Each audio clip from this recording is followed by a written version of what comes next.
Fin ce samedi des travaux de la 22e édition du Forum de Bamako. Une 22e édition qui portait sur la thématique Femmes, paix, sécurité et développement. Les échanges de 3 jours ont pris fin par des recommandations qui seront remises aux décideurs en appui aux actions du gouvernement. Célébration hier après-midi à Sénou de la Journée internationale des casques bleus. L'événement, créé en décembre 2002 par l'Assemblée générale des Nations unies, vise à rendre hommage au personnel civil, policier et militaire pour sa contribution au travail de l'ONU. De nombreuses personnalités du corps diplomatique ainsi que le ministre de l'Intégration ont pris part à la célébration. Expédition du coton fibre malien sur le marché mondial à partir de la Guinée. Plusieurs magasins du port autonome de Conakry ont été visités par une délégation malienne venue de Bamako. La délégation a pu assister à l'embarquement de 750 tonnes de coton malien sur le premier navire pour le marché mondial. L'un de nos dossiers ce soir s'intéresse à l'état des toilettes dans certains établissements scolaires de Bamako. Des toilettes hélas mal entretenues et même parfois inutilisables, ce qui n'est pas sans conséquence sur la santé des élèves. Aliou Abdoulaye Touré et Oumar Katraoré se sont intéressés au sujet. Merci de rester sur ORTM 1. Bonsoir et bienvenue au journal. Nous ouvrons cette édition par le Conseil des ministres qui s'est réuni en session ordinaire hier vendredi 27 mai 2022 dans sa salle de délibération au palais de Koulouba sous la présidence du colonel Assimi Goïta, président de la transition, chef de l'État.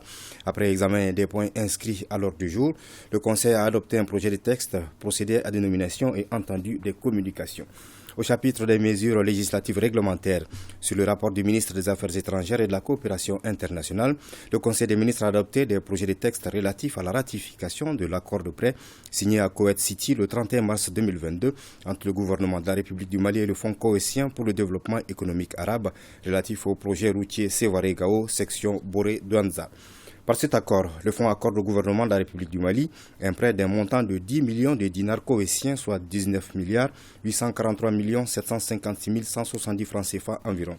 Le projet, objet du présent financement, vise à favoriser le développement économique et social des régions du centre et du nord par la réduction des coûts de transport, la promotion des échanges commerciaux, l'amélioration de la circulation des marchandises et de la sécurité routière.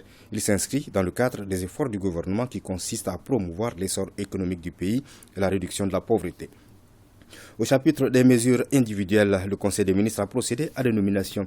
La liste nominative des intéressés est disponible sur le site web du secrétariat général du gouvernement www.sgg-mali.ml et dans le journal L'Essor. Au chapitre des communications, 1, sur le rapport du ministre de la Réconciliation, de la Paix et de la Cohésion nationale, chargé de l'accord pour la paix et la réconciliation nationale, le Conseil des ministres a pris acte d'une communication relative au document de stratégie nationale de la réconciliation et de la cohésion sociale et son plan d'action 2022-2026. Le présent document de stratégie s'inscrit dans la vision des plus hautes autorités dans le cadre de la réconciliation. Il a pour objectif principal de parvenir à la réconciliation nationale, à la cohésion sociale et au vivre ensemble pour une paix durable. Il vise également à mettre en place un cadre inclusif de concertation et de coordination intersectorielle pour la mise en œuvre des actions du gouvernement et de ses partenaires pour le renforcement de la promotion de la réconciliation, de la paix et de la cohésion nationale au Mali. Le document s'articule autour de 6 actes stratégiques qui sont: axe stratégique 1, vulgarisation de l'accord pour la paix et coordination de sa mise en œuvre. Acte stratégique 2, promotion de la culture de la paix et des droits de l'homme. Acte stratégique 3, renforcement des mécanismes et méthodes de prévention et de gestion des conflits. Axe stratégique 4, promotion de projets intégrateurs. Axe stratégique 5, renforcement des capacités des acteurs de la réconciliation. Axe stratégique 6, renforcement des capacités de pilotage et de suivi au processus de mise en œuvre. La mise en œuvre du plan d'action permettra de bâtir une nation forte, unie et fraternelle, réconciliée dans sa diversité en privilégiant le dialogue, le pardon, le vivre ensemble d'ici à 2031. 2. Sur le rapport du ministre de l'économie et des finances, le Conseil des ministres a pris acte d'une communication relative à la stratégie nationale d'inclusion financière du Mali et son plan d'action 2022-2026.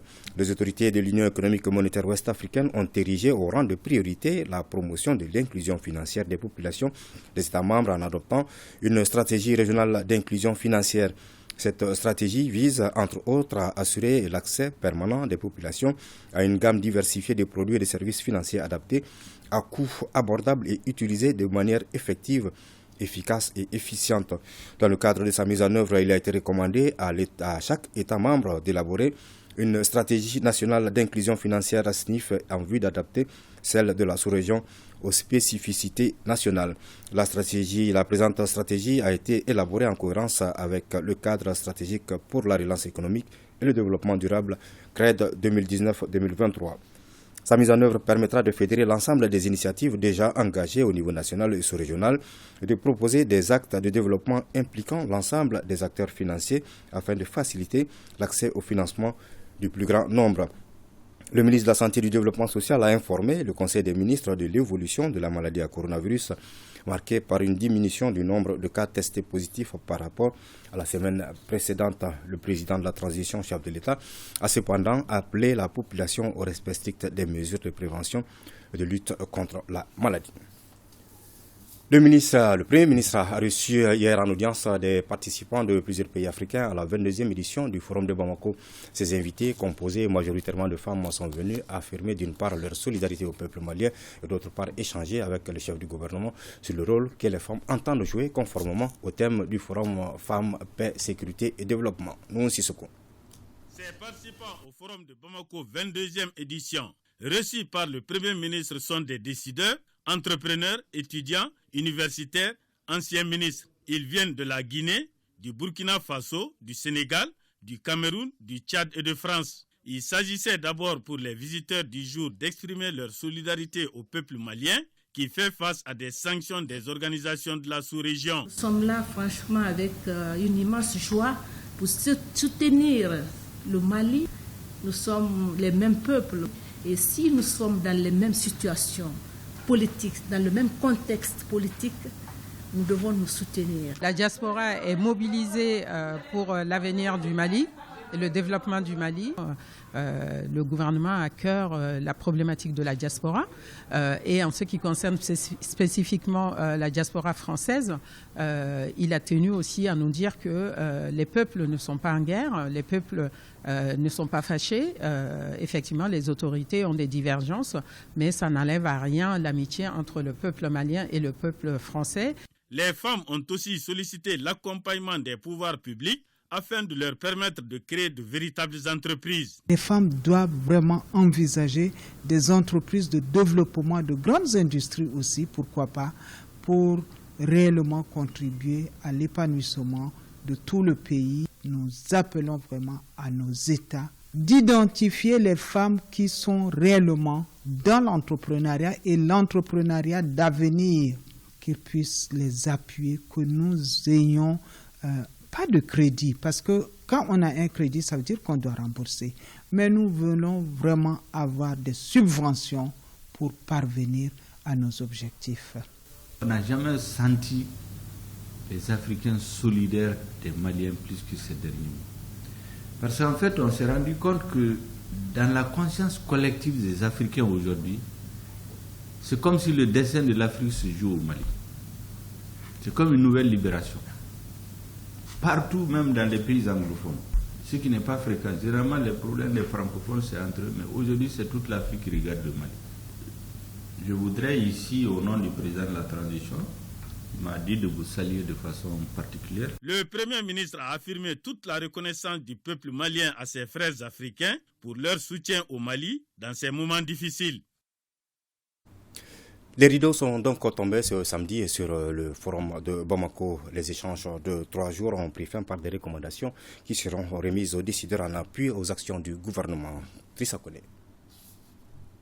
À la conclusion de cette 22e édition du Forum de Bamako, les organisateurs se targuent d'avoir réussi à relever un défi majeur, celui de regrouper des centaines de personnes venant d'Afrique et du monde autour du triptyque paix, sécurité et développement, rôle des femmes. D'ailleurs, des femmes ont illustré ces questions existentielles à travers leur vécu. Alice et Delma sont des étudiantes burkinabées qui se battaient pour leur autonomisation. C'est pourquoi elles ont été récompensées. Nous sommes entrepreneurs dans l'agriculture, plus précisément dans l'agroéconomie.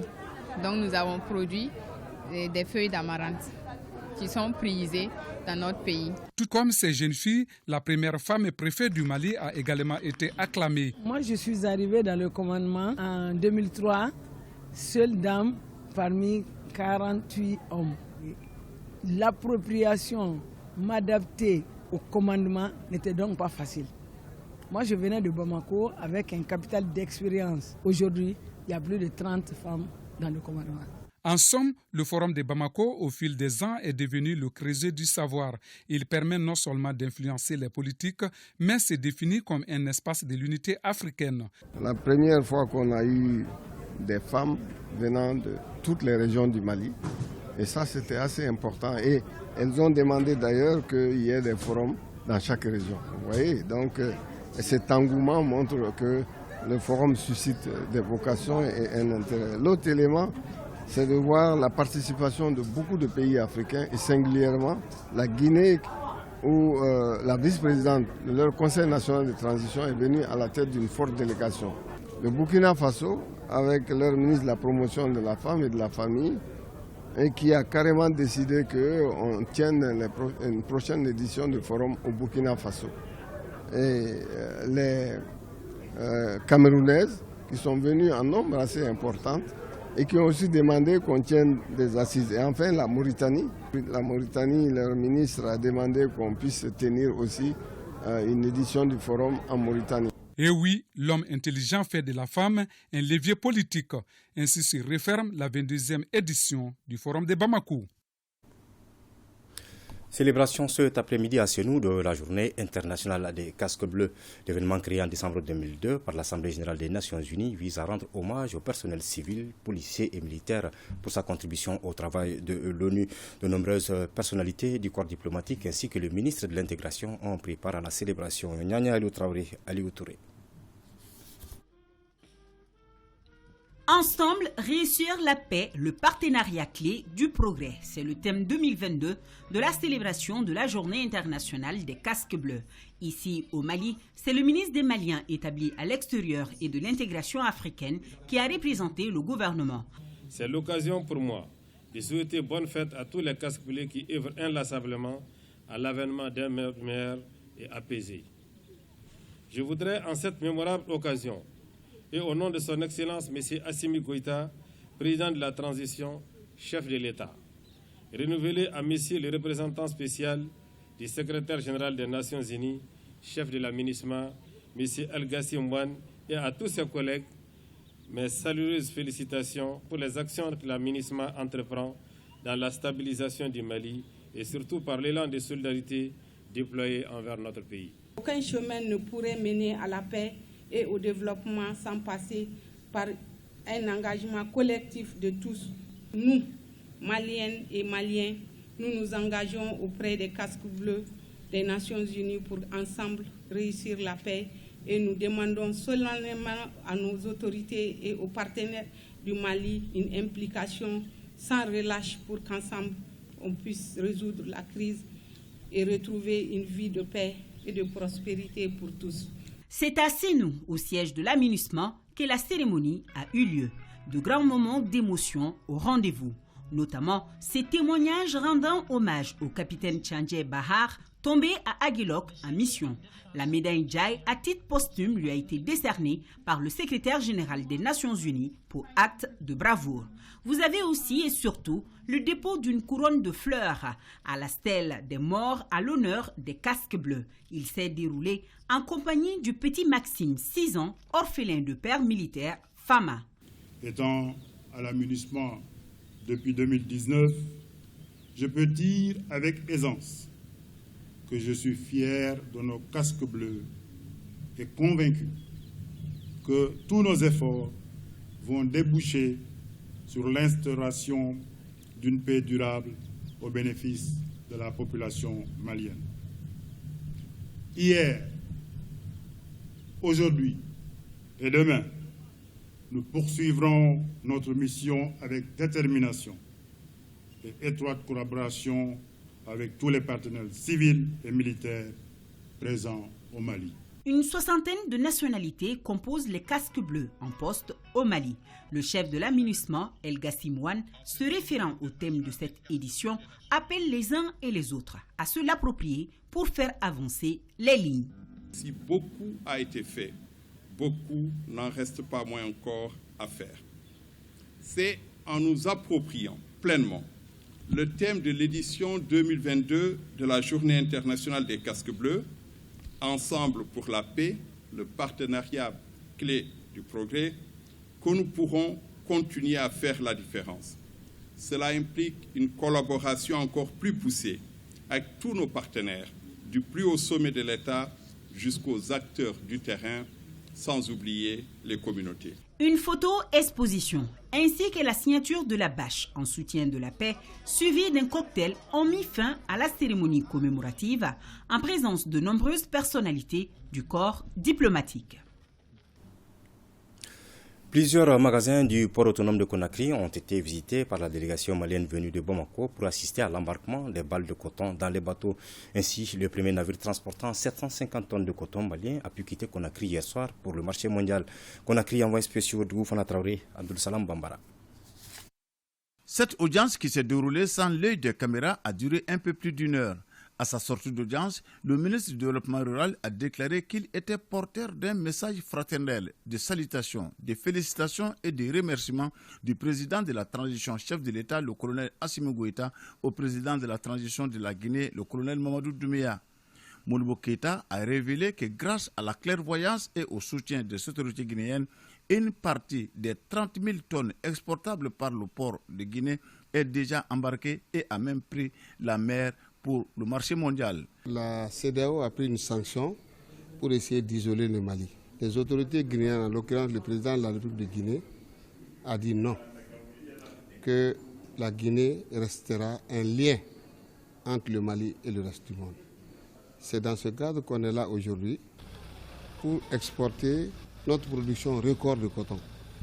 Les premiers conteneurs vont être embarqués et dès que les conteneurs seront embarqués, les bordereaux de livraison seront disponibles et ça permettra à la CMDT de rentrer dans ses fonds et ça permettra à la CMDT d'honorer ses engagements au niveau des paysans, au niveau des autres partenaires de la CMDT. Et les deux chefs d'État, tout de suite, nous ont montré le chemin. Il reste aux deux peuples et à Alport de hisser les relations commerciales et économiques entre les deux pays au niveau des relations politiques. Il faut reconnaître qu'au niveau commercial et économique, ces relations n'étaient pas très fortes. Et nous sommes prêts, avec le PDG de la CMDT et avec les autres opérateurs économiques, de travailler dans ce sens. Selon le ministre, le Mali s'attelera toujours sur le plan du développement rural à intensifier les transactions commerciales entre les deux pays en dynamisant le corridor Bamako-Conakry. La délégation malienne conduite par le ministre du Développement rural Modibo Keïta et comprenant le PDG de la CMDT avait auparavant été reçu par le président de la transition guinéenne, le colonel Mamadi Doumbouya. Une mission des femmes en provenance de l'Éré est tombée dans une embuscade entre Tonka et Goundam dans la région de Tombouctou. Hier vendredi, la riposte vigoureuse des femmes a permis de neutraliser un assaillant et de saisir plusieurs matériels de communication. Côté femmes, on dénombre 4 blessés. Le gouverneur de la région de Tombouctou et le commandant de division Bakoum Kanté, accompagné des autorités militaires et politiques, est allé apporter le soutien des autorités aux blessés à l'hôpital régional et à l'infirmerie du camp. Nous vous proposons d'écouter le gouverneur au micro de Najim Baba Sissé. Hier, aux environs de 17h, entre Tonka et Goundam, nos éléments en provenance de l'Éré ont été victimes d'une attaque terroriste très complexe. Le bilan de cette attaque fait état de notre côté de 4 blessés et un véhicule Kia légèrement endommagé. Du côté des ennemis, un mort, un prisonnier, 2 motos saisies, également matériel de communication très important. Le constat de nos blessés, je dois dire que parmi les 4 blessés, nous avons 2 cas graves qui ont été entièrement pris en charge par les médecins militaires en collaboration avec les médecins civils. À ce niveau, tout va bien. Ils vont se rétablir, Inch'Allah. Je voudrais lancer un appel à nouveau à l'ensemble de la population de la région de Tombouctou de continuer à collaborer avec les femmes, à les appuyer. Les femmes n'ont qu'une ambition de sécuriser, de protéger les Maliens et les Maliennes. Au nom des autorités, leur exprimer tout notre soutien, leur souhaiter prompt rétablissement. Fin des travaux de l'atelier national sur le devenir de la brigade anti-braconnage des éléphants du Gourma. La rencontre organisée par la Direction nationale des eaux et forêts Wild Foundation a permis de formuler plusieurs recommandations comme la pérennité de la prise en charge du fonctionnement de la brigade par l'État, le renouvellement du protocole tripartite en incluant la douane, la gendarmerie, la police et l'administration de la justice. Mamadou Fane. Au terme de 2 jours d'intenses activités, les participants aux travaux sur le devenir de la brigade anti-braconnage ont adopté plusieurs recommandations. Cet atelier montre qu'il y a nécessité impérieuse de pérenniser la brigade. La brigade, pour la pérenniser, il faut que nécessairement qu'elle soit soutenue de l'extérieur, mais doit se fonder sur les ressources de l'État. Nous allons tous y veiller pour faire le lobbying non seulement au niveau national et au niveau international. Ces recommandations ont été saluées par les différents participants qui ont tous souhaité l'accompagnement de l'État et de ses partenaires. Rien n'a été négligé en termes de priorité en ce qui concerne la brigade de lutte anti-braconnage des éléphants. Je crois que si elles arrivent à être mises en œuvre, pourraient vraiment, en tout cas, donner un élan et surtout assurer la durabilité de la prise en charge de la brigade anti-braconnage. Au vu des résultats qui ont été présentés, nous avons compris effectivement qu'il était nécessaire de tenir cet atelier et qu'il est nécessaire à la date d'aujourd'hui de renouveler ce protocole compte tenu des réalités du moment. Cet atelier est donc une opportunité pour sauver les éléphants du Gourma décimés par le braconnage. Il permettra également de renforcer les moyens de la Direction nationale des eaux et forêts qui lutte avec leur partenaire Wild Foundation pour la survie de ces pachydermes. Le pèlerinage au lieu saint de l'islam aura lieu cette année et coûtera près de 4 millions de francs CFA en raison de la pandémie du Covid-19 et de la flambée du prix des hydrocarbures à l'échelle mondiale. Pourquoi le Hajj? Quelles en sont les conditions? Quelques interrogations auxquelles tente de répondre le docteur Abdul Fattah Sissé, directeur général de la maison du Hajj, interrogé par Alpha Maïga. Aller à la Mecque pour le Hajj, c'est une obligation pour tout musulman qui a les moyens de le faire. C'est le 5e pilier de l'islam est recommandé pour tout musulman de le faire une fois dans sa vie. Voilà, monsieur le directeur, quelles sont les conditions pour aller à la Mecque cette année 2022? Cette année, c'est vraiment une année spéciale parce qu'on a déjà fait 2 ans sans Hajj, en 2020 et en 2021. Le Hajj aura bel et bien lieu cette année 2022, mais avec des mesures, avec des conditions. D'abord, il faut avoir l'âge maximum pour aller, 65 ans. Et il faut aussi des mesures sanitaires Covid, le texte Covid, et puis le vaccin Covid. Et ensuite, c'est qu'il y a eu beaucoup de changements sur les Hajj cette année. Alors, cette année, quel est le montant? Le prix fixé pour cette année, c'est 3 982 065. Ça, c'est le prix de cette année. Contre 2 767 815, ce qui explique l'augmentation de ce montant, c'est que les Saoudiens ils ont augmenté le prix des prestations Mina, Arafat, Muzdalifa. Ensuite, il y a aussi la TVA. La TVA pour l'hébergement, la restauration et les transports terrestres en Arabie Saoudite, qui était 5%, maintenant c'est augmenté à 15%. Et il y a aussi d'autres frais qui sont ajoutés à ça, qui sont l'assurance médicale, plus pour le transport terrestre. Un point très important, c'est la situation mondiale actuelle, le transport aérien. Vous avez un message particulier à l'endroit de ceux qui se préparent pour aller à la Mecque? Oui, un candidat au pèlerinage 2022, que cette situation, ça ne vient pas de nous, ça vient vraiment des Saoudiens et c'est pour l'ensemble des musulmans du monde entier. Voilà, et tout le monde doit respecter ces mesures-là. Dans la région de Koutiala, une mission de coordination des œuvres sociales du président de la transition était dans le cercle de Yorosso. Elle a inauguré des forages offerts à Djata Congo et Omasso, deux villages de la commune de Yorosso et Karangana. Les bénéficiaires ont salué cette action et ont réaffirmé leur soutien à la transition avant de faire des bénédictions pour le Mali. Brema Kone. Djara Congo, un village situé à 5 km de Yorosso, bénéficie d'un forage offert par le président de la transition, ce dont allège la souffrance de plus de 2800 personnes et apporte du coup une solution aux conflits conjugaux liés à la pénurie d'eau. Je suis très ému d'avoir de l'eau pour ma population. Un président qui a osé donner les 2 tiers de ses avoirs pour subvenir aux besoins de la population malienne. Vraiment, seul Dieu va lui récompenser. Celui qui a vécu pour servir les autres n'a pas vécu inutile. Donc nous disons merci au colonel.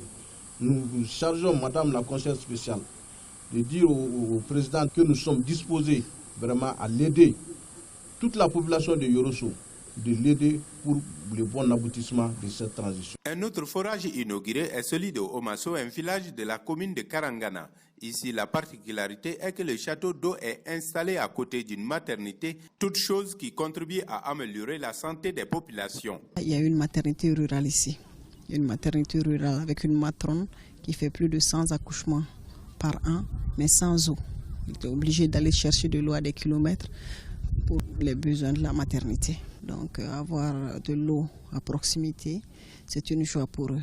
Et pour nous aussi, parce que c'est bien d'être heureux, mais c'est encore mieux quand on rend les autres heureux. Les chefs des villages bénéficiaires d'eau potable ont exprimé leur satisfaction du geste avant de faire des doléances dans d'autres domaines. La conseillère spéciale chargée des œuvres sociales du président de la transition rassure que les actions présidentielles de bienfaisance devront continuer jusqu'à la fin de la transition. En 4e région, le syndicat national des banques, assurances et établissements financiers et l'Union nationale des travailleurs du Mali sont en conclave depuis vendredi à Ségou. Cette retraite a placé sous le thème leadership et dialogue social à mobiliser les responsables et militants des 2 syndicats. Compte rendu de la cérémonie d'ouverture avec Kandesila.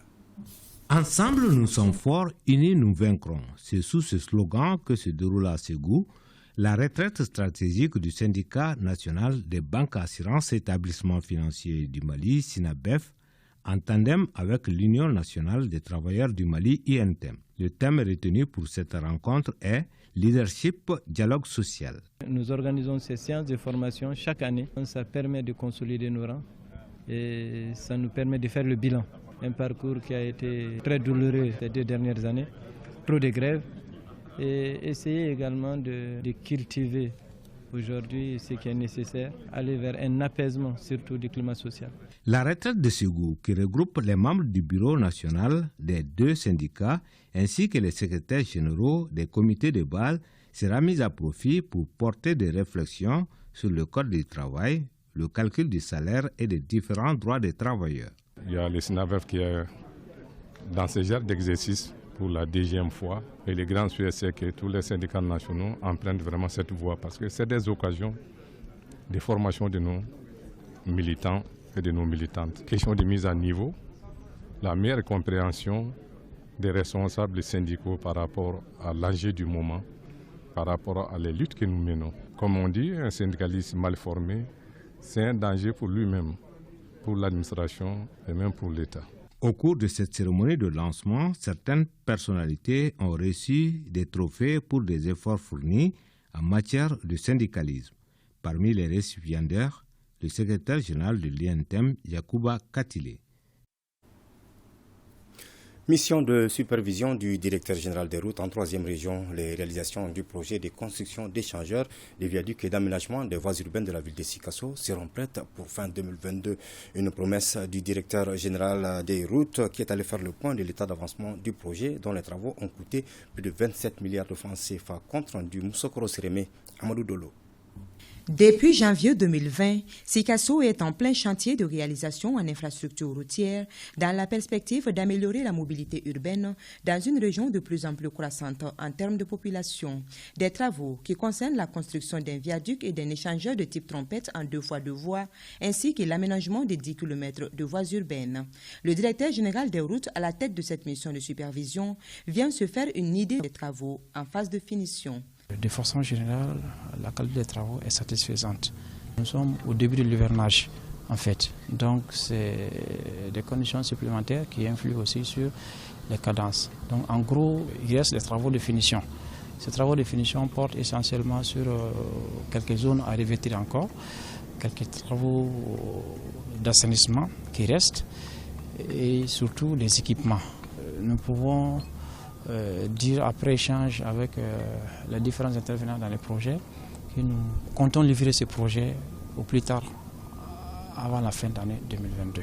Et du côté de l'entreprise exécutante au 100% malienne, toutes les dispositions sont prises pour terminer à temps les travaux, malgré quelques contraintes rencontrées ça et là. Les travaux sont pratiquement exécutés à 85%. Il reste les équipements de signalisation et l'éclairage public. Donc c'est des équipements qui sont en commande et pratiquement l'essentiel des commandes sont déjà arrivées à Bamako. Plus de 27 milliards de francs CFA, c'est l'enveloppe mobilisée par le gouvernement du Mali pour la réalisation de ces ouvrages. Un projet routier qui s'inscrit dans le cadre du plan d'action 2015-2019 de la politique nationale du département des transports, des infrastructures et du désenclavement. Il faut ouvrir le dialogue autour des règles. Aux quatre coins du monde, 2 millions de femmes et d'adolescentes n'ont ni accès à l'eau potable, ni à des installations sanitaires adéquates pour assurer une gestion hygiénique de leurs règles pour protéger leur santé. Au Mali, de nombreuses actions sont en cours dans ce sens. Nous parlons ce soir de Soutoura, des serviettes hygiéniques réutilisables créées par 2 à 2 compagnies. Elle vient d'offrir des kits à des personnes albinos dans le cadre de la Journée internationale de l'hygiène menstruelle célébrée chaque 28 mai depuis 2014. Awama Kamara. Bien que les règles soient un processus biologique normal et un signe de santé reproductive, elles restent taboues, perçues comme honteuses et intimes dans la société traditionnelle.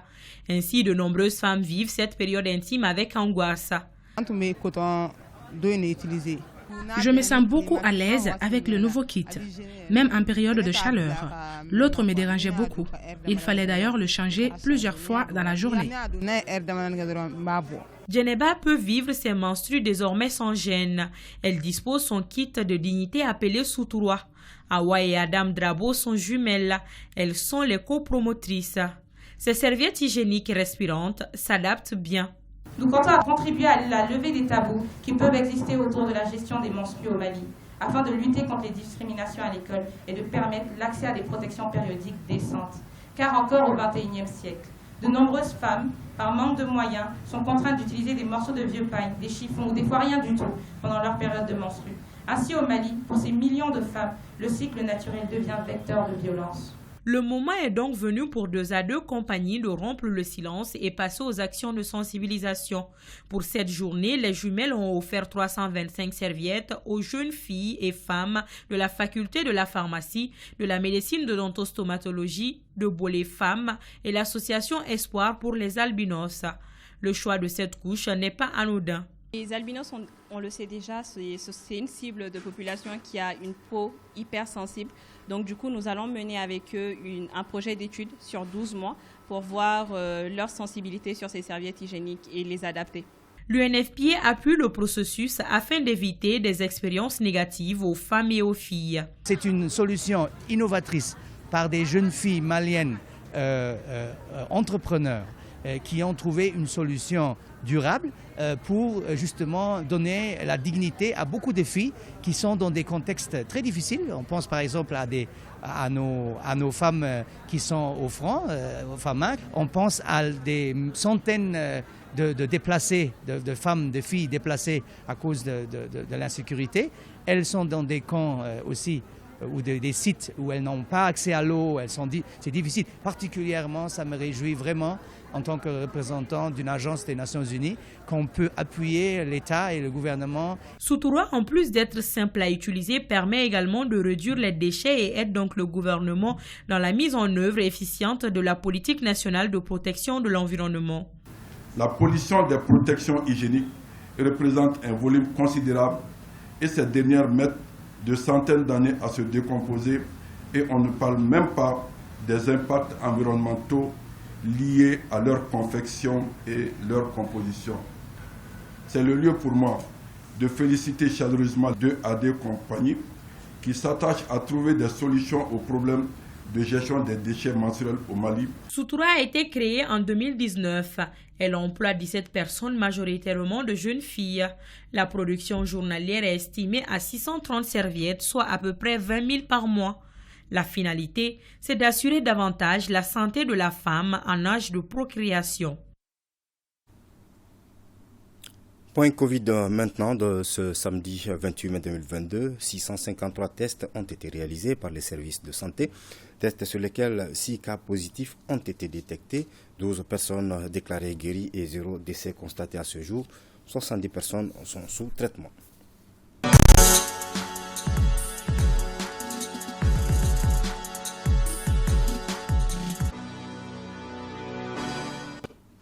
Grand format du week-end, l'un de nos dossiers ce soir s'intéresse à l'état des toilettes.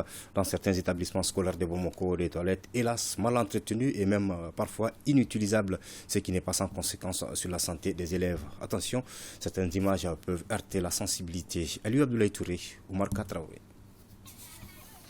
À l'école fondamentale de Banakabougou, quand la cloche retentit pour annoncer la récréation, l'équation à résoudre pour Hassan Taher, c'est où faire ses besoins. Car les toilettes de cet établissement, qui compte plus de 5000 élèves, sont dans un état indescriptible. Des latrines sans porte, les murs sont souillés par les urines, le tout aggravé par une odeur nauséabonde. Depuis que je rentré ici à l'école, j'ai vu toutes les toilettes, c'est tellement sale. Quand je rentre, je ne peux même pas faire mes besoins ni rien du tout. C'est le même décor qu'affiche l'école publique de Sogoniko. Les 1800 élèves souffrent le martyre. Ici, des toilettes ne sont plus entretenues. Les toilettes ici sont délabrées, sont sales. Cela est dû à beaucoup de facteurs parce que les élèves viennent salir les latrines. Donc après, on leur dit de laver. Ils lavent. À la descente, les gens du quartier aussi viennent et utilisent les latrines. Au lycée Ibrahim Ali, quand on franchit le portail de l'établissement, l'air devient irrespirable à cause de l'odeur que dégagent les toilettes. Parmi ces 2000 élèves, Aminata Famanta qui fait la terminale. Même si vous êtes à côté là, vous sentez l'odeur de la toilette là. On ne peut même pas rentrer faire des besoins. On part chez une amie pour faire des besoins là-bas, quoi. On a peur d'avoir l'infection, quoi. Le manque de toilettes saines amène souvent les élèves à faire le porte-à-porte pour se soulager. Sans conteste, cette situation impacte négativement le bon apprentissage des élèves. Au moment où tu es en train de faire, par exemple, une leçon, normalement, l'enfant doit rester concentré. Et s'il sort pour aller, au moins s'il y a les toilettes à l'intérieur de l'école, s'il sort pour utiliser les toilettes, rapidement, il doit revenir en classe. Mais s'il faut aller dans une maison voisine, donc ça va lui prendre le temps pour qu'il puisse revenir suivre les cours. Nous rencontrions beaucoup de difficultés. La vétusté même des toilettes, parce qu'en réalité c'est des toilettes qui datent de 1994. Jusqu'à aujourd'hui, il n'y a pas eu de nouvelles toilettes. C'est les mêmes toilettes que combien de générations ont utilisées. Donc du coup, ça cause même un problème de santé publique. Mais nous vivons cela pendant des années. Du côté de l'administration scolaire, on est bien conscient de la gravité de la situation. Les toilettes sont vraiment délabrées parce que si ce n'est pas les 3, la plupart est délabrée. Pourquoi? Parce qu'on n'a pas de gardien et les voleurs, les brigands enlèvent toujours les fenêtres, les portes. Et les enfants ont de la peine de rentrer dans ces toilettes, surtout les filles. Le nombre d'utilisateurs est très élevé par rapport à ces toilettes-là. Ensuite, vous allez constater les murs de l'école sont très bas. Donc n'importe qui saute par les murs. Même si on ferme les toilettes, ils viennent casser l'extérieur, ils utilisent les toilettes. ce qui nous pose énormément de problèmes aujourd'hui dans la gestion de ces toilettes-là. La gestion de cette question cruciale relèverait de la seule compétence des collectivités territoriales. L'entretien courant des écoles relève de la mairie. C'est la mairie qui s'en occupe. Et là, nous, on n'a pas un pouvoir de pression sur la mairie. Oui, la mairie, effectivement, est responsable des écoles de sa circonscription. Du 1er janvier 2019 au 31 décembre 2021, nous avions engagé 2 GIE d'entretien qui nous coûtaient annuellement 20 millions, soit 10 millions par GIE. Avec la situation actuelle que nous traversons, le coût budgétaire a été énorme pour nous. Voilà pourquoi, depuis le 31 décembre 2021, les toilettes ont été léguées au comité de gestion scolaire, CGS. C'est une évidence pour tous. Ces toilettes malsaines nuisent gravement à la santé des apprenants. Les toilettes installées, il y a des maladies telles que les dysenteries, la fièvre typhoïde, la diarrhée et les maladies, les parasitoses. Ça, c'est les maladies sexuellement transmissibles. La bilharziose, vous connaissez la bilharziose, ce qu'on appelle Souneblénie. Quand les écoles censées inculquer aux élèves des valeurs d'hygiène et de salubrité deviennent des lieux de propagation des maladies, n'est-il pas temps d'agir vite? Voilà, il est vraiment temps d'agir vite. La ville de Tombouctou était il y a quelque temps réputée en matière artistique et culturelle. Aujourd'hui, ces valeurs qui ont fait sa renommée s'effritent sous le regard impuissant des populations qui contribuent d'une certaine façon à cette décadence. Au rang de ce patrimoine artistique et culturel, les danses, maillon essentiel. Najim Baba Sissé a fait le constat. Tombouctou a comme vraie identité sa culture ancestrale. Un ensemble de valeurs que les multiples générations qui se sont succédées ont jalousement conservées afin de les transmettre aux plus jeunes. Parmi ces merveilles, on peut citer les danses traditionnelles dont chaque quartier ou corporation professionnelle de la mystérieuse possède ses propres caractéristiques. Djinguereber a toujours été présenté comme le quartier des bouchers, Sonkoré comme le quartier des grands maçons, Sarekena comme le quartier des cultivateurs, Abarayou celui des mineurs, ainsi de suite. Donc les différentes danses traditionnelles sont donc liées à cet ordre socio-professionnel. Par exemple, quand on dit Barbarba, on sait que c'est pour la corporation des bouchers. Maintenant, quand on dit il faut parler du Boyé, ça devient un truc de communautaire. Quand on dit il faut parler de Keikadjika, ça veut dire un truc de associatif. Le Dimba de Sankore, le Hala de Sarekena ou encore le Djaba de Belafarandi. Autant de chants de réjouissance forgés et légués par nos aïeux. Aujourd'hui, la culture de notre ville est la plus précieuse de nos valeurs, car un pays sans culture n'est rien du tout. Nos enfants qui sont avec nous sont en train d'être encadrés dans ce sens. Les populations laisseront-elles mourir ce qu'elles ont de plus cher? Non. Au constat de l'oubli du patrimoine immatériel, le festival Vivre Ensemble en 2020 avait initié, au-delà de tout ce qu'il fait pendant les éditions que nous menons activement par an, de donner place à nos anciens chants, à nos anciennes danses, qui sont pour nous le patrimoine immatériel. Quand tu vois un mariage tout de suite, tu ne verras jamais le kolo et le toubal là-bas. Ça, c'est le nerf de la danse traditionnelle. Quand il n'y a pas kolo, il n'y a pas toubal, il n'y a pas kolo, ça, ce n'est pas une danse traditionnelle. Le mariage se déroule jusqu'à la fin. Personne ne se donne la peine de dire que je viens de telle famille, il faudra faire telle danse, je viens de telle ethnie, il faudra faire telle chose. On dit qu'il faut aller appeler Didier. Les défis sont énormes pour les acteurs. Cependant, d'autres artistes locaux contribuent du mieux qu'ils peuvent avec des interprétations puisées du terroir. Comme Aïssata ABC, connue pour sa chanson Hala.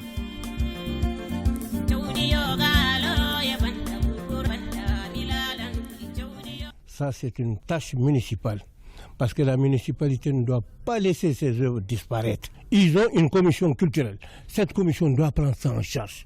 Qu'on dise Tombouctou. Tombouctou était reconnu à travers cette identité culturelle, à travers notre culture, à travers nos danses, à travers nos chants. Et encore, ce sont d'ailleurs les chansons qui donnent naissance à la danse. Notre culture est ce qui nous reste. lorsqu'on aura tout perdu, disait l'autre. Revenons à la source pour mieux nous envoler.